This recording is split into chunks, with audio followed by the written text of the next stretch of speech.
Very moving, these poems. Let's just go through them in a greater detail. I don't think I need to say more about the first. The catastrophe, you know what it was. The whole city had been besieged and then destroyed, taken down stone by stone. The temple was gone.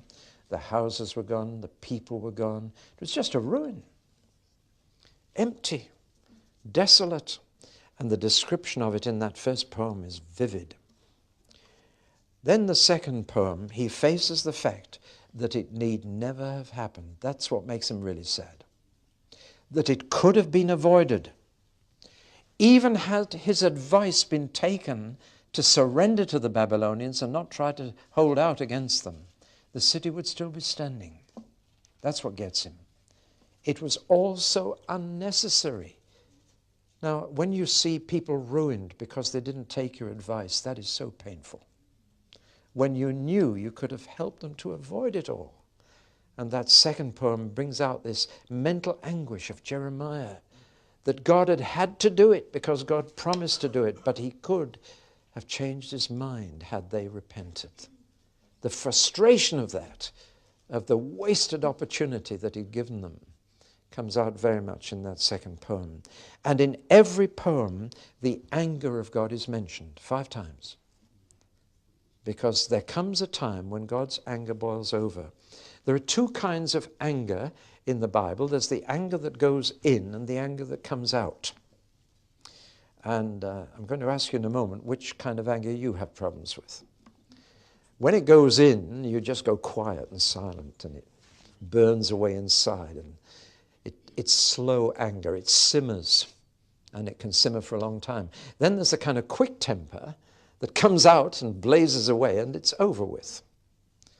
I don't know which kind of anger you prefer to live with, but I'm sure you have one or the other problems. Some of you might even have both.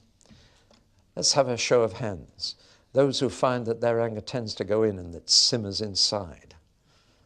And those who have problems with an anger that comes out suddenly. And notice I didn't put my hand up, by the way. Probably the second. But which kind of anger do you think God's anger is? First or the second? The answer is both.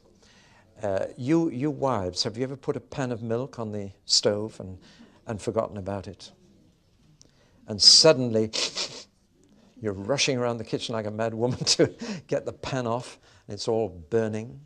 Had you stayed there and watched it, that wouldn't have happened because you'd have seen it simmering, right? You'd have seen it coming up, and you could have saved the situation. The whole emphasis in the Bible on God's anger is if you watch it simmering, you can stop it boiling over.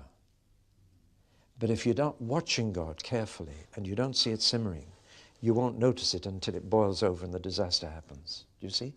That comes out in Paul's teaching in Romans on the wrath of God. It's the same teaching. And what he says in Romans 1 is that God's anger is already simmering, and the signs of it simmering are there.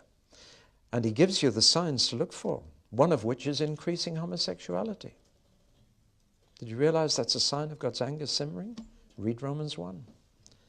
That people exchange natural relationships for unnatural. Another sign is antisocial behavior and breakdown of family life. These are all symptoms, if you're watching, that show God's anger is simmering against a people. And all that's going to go on until it boils over, and then everybody will know he's angry. Book of Revelation, same theme. And so we have this anger of God in all these 5 poems. And Jeremiah's problem is when it was simmering, nobody would take it seriously. That's why it boiled over and the crisis came. My, how we need to be aware of God's feelings so that we are aware when it's simmering against us so that it doesn't boil over.